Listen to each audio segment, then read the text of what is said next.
भले अलग अलग हो, लेकिन कोई नारा, कोई गीत, कोई नाटक जिस तरह से हमको जोड़ पाता है या उसके लिए भाषा का कभी वो कभी बाधा नहीं बनती, उससे आगे जाकर हम गा पाते हैं। और बहुत सारे गाने हमने अलग अलग भाषाओं में एक साथ गाए हैं। आदिवासी है, ठाकर आदिवासी है, वो मराठी समझते हैं लेकिन उनकी बोली थोड़ी अलग है, अलग डायलेक्ट है। तो शुरू में जुड़ पाना कि कैसे जुड़ेंगे, हमारी क्या भाषा होगी। भाषा यानी सिर्फ कातकरी और मराठी का भेद वाली बात नहीं है, लेकिन कैसे जुड़ेंगे, इस बात को लेकर हमको बहुत काम करना पड़ा। और पहला सबक हमको तब मिला कि जंगल हमारे आपका। अब ये नारा नया था तब, लेकिन इस तरह का नारा देना ये भी कल्चर नहीं था। लेकिन जब ये आवाज उठी और जंगल में गूंजी आवाज, उसका जो असर था, उस असर से संगठन का बीज पहले वहां पे बो दिया। और उसके साथ साथ गाने हैं, नारे हैं। नारे का और एक किस्सा मैं बताऊंगी कि हम सब वो नारा देते हैं, आमो आखा हम सब एक है का, वो पौरी भाषा में आमो आखा एक से। तो जब एक आंदोलन में मुंबई में बहुत सारे नर्मदा की घाटी से साथियां आए थे और उन्होंने वो नारा दे रहे थे, आमो आखा एक से, तो एक पत्रकार ने एक महिला को पकड़ा। और वैसे पत्रकार कुछ होते हैं कि कुछ उनको वहाँ निकालनी है बात या टांग खींचनी है। उस महिला को पूछा, कैसे नारे दे रहे हो आप, समझते हो इसको? उसने कहा, बिल्कुल, आमो आखा एक से। आप नहीं समझे? बोले, नहीं समझे, समझाइए। तो उसने प्रति प्रश्न किया उस बहना ने वो पत्रकार को कि आपको तो लगता होगा कि आमो आखा एक से का मतलब है कि हम स्त्री पुरुष एक है, इस धर्म के उस धर्म के अलग एक साथ है, हर जाति के अलग है वो भी साथ है, हर प्रांत के हम सारे एक हैं। उसने कहा, ये तो सब है ही, इंसान तो सब हम एक है, लेकिन जब हम बोल रहे हैं आमो आखा एक से, तब यहाँ का दरिया है, पहाड़ है, जंगल है, पेड़ है, जमीन में कीड़े मकोड़े, छोटे बड़े जीव जंतु है, पक्षी है, पशु है, ये सब मिलके आमो आखा एक से। तो ये जो समझदारी है, नारों के साथ साथ आने वाली समझदारी, ये समझदारी संस्कृति की एक बुनियाद बनाती। तो जैसे नारे काम करते हैं, वैसे गीत भी, गीतों ने बहुत काम किया संगठन की शुरुआत से लेकर आज तक। और खासकर क्योंकि आदिवासी इलाका है, हम सब जानते हैं कि आदिवासी, अलग अलग आदिवासी समूहों में गानों का क्या महत्व है और गाने के साथ साथ क्या क्या होता है। और जो बात अभी देवेंद्र ने कही कि उससे प्रतिरोध और विद्रोह, ये बहुत पुरानी संस्कृति है। आजकल विद्रोह का दबाया जाता है या प्रतिरोध की आवाज आए तो ये कहा जाता है कि ये सत्ता के खिलाफ या सरकार के खिलाफ है। प्रतिरोध की आवाज जब महिलाएं, हमारे यहाँ कहते जात, यानी जो क्या आप यहाँ क्या कहते हैं पता नहीं, लेकिन जो पीसा जाता है अनाज, उसकी जो क्या बोलते हैं, भट्टी, वो घंटी पर या जाते पर जब गीत गाती है महिलाएं, उसमें भी प्रतिरोध है। और खेतों में जो काम करती है, हमारा इलाका तो धान का इलाका है, धान की लावनी कहते हैं, यानी जब वो बोया जाता है, उसके साथ साथ जो गीत गाए जाते हैं, जहाँ एसीजेड की लड़ाई चल रही थी, वहाँ सारे गाने एक 8-15 दिन में, वहाँ रिलायंस का एसीजेड आ रहा था, वो रिलायंस के खिलाफ, एसीजेड के खिलाफ, सरकार की दमनकारी नीतियों के खिलाफ गाने बने। तो ये जो अभिव्यक्ति है, आविष्कार है, उसकी एक बहुत लंबी संस्कृति है जो संगठन बनाने में, आंदोलन बनाने में बहुत काम आती है। एक और तरीका, दो तरीके, अलग तरीके से हमने जो हमारे संगठन के काम में जिसकी बहुत मदद हुई, वो था थिएटर ऑफ द ऑप्रेस्ड, यानी शोषितों का नाट्य मंच। और ये इसमें से जो नाटक हम तैयार करते हैं, वो नाटक किसी ने लिखे नहीं होते, वो तैयार होते हैं हमारी लड़ाइयों के बीच में जो हमारे छोटे शिविर होते हैं, वर्कशॉप्स होते हैं उसमें, और वो नाटक 15-20 मिनट का होगा।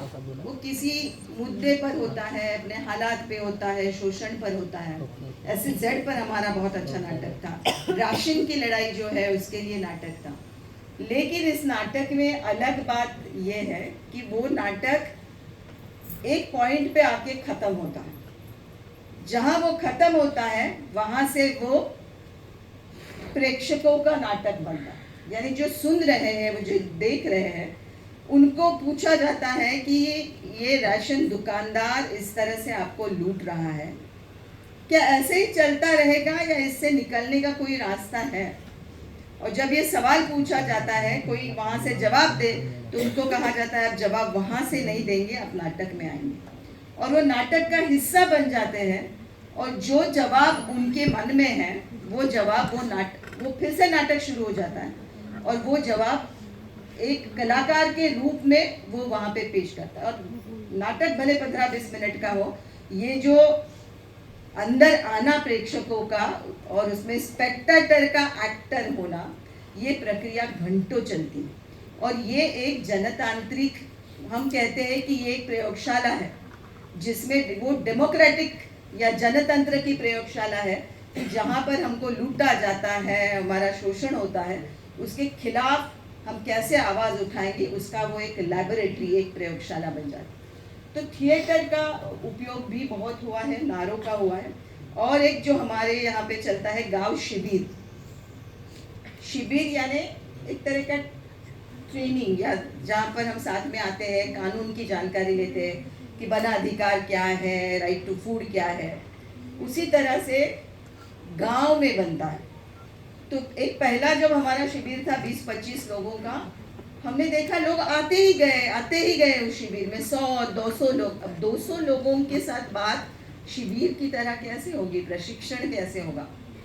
लेकिन उससे हमको रास्ता मिला कि लोगों को सुनना है, समझना है, जानना है। तो सिर्फ 20-25 लोगों का नहीं होगा, 200-300 लोगों का, पूरे गांव का एक ट्रेनिंग, प्रशिक्षण कैसे होगा, उसमें भी हमने ये नाटक का हिस्सा लिया। और हर शिविर एक्शन में होता था। अगर कोई कहता है कि मैं बंधुआ मजदूर हूँ और मालिक मुझे लूटता है और मेरे 50 साल में उनके यहाँ काम करता हूँ, फिर भी मेरे ऊपर वो 1 लाख रुपया निकाला, वहीं पे नाटक खत्म होते ही हम ये कहते थे चलिए हम चलेंगे, वो जो आपका मालिक है उसके घर पर चलेंगे सारे लोग मिलकर, और पूछेंगे कि कैसे आप 1 लाख रुपए का हिसाब देते। और वो ये बात राशन दुकानदार की थी, ये साहूकार की थी, ये लैंडलॉर्ड की थी, जमींदार की थी, मालिक की थी, कॉन्ट्रैक्टर की थी।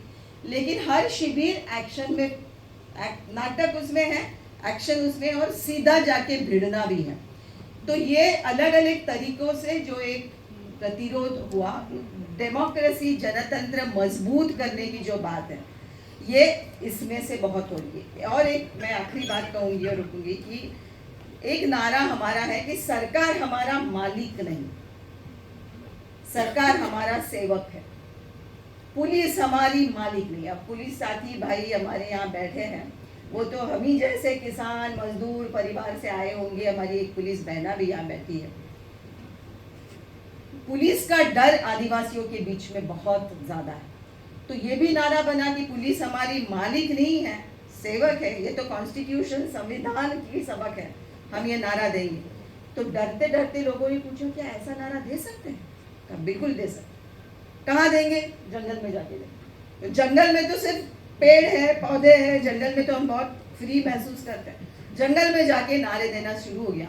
और उसके बाद जो रैली निकली, उस रैली में बड़ी ताकत से जब नारा देना शुरू हुआ कि पुलिस हमारी मालिक नहीं, हमारी सेवक है, नौकर है, पुलिस बगल में चल रही है और पुलिस के साथ साथ नारा हो रहा है कि, और ये पुलिस ने हमको आके कहा प्लीज ये नारा मत दीजिए, अब बाजार में जाते हुए आप ये नारा देंगे तो फिर हमारी बेइज्जती होगी। मैंने कहा बिल्कुल बेइज्जती नहीं होगी, ये इज्जत का ही सवाल है और ये संवैधानिक सबक का सवाल है।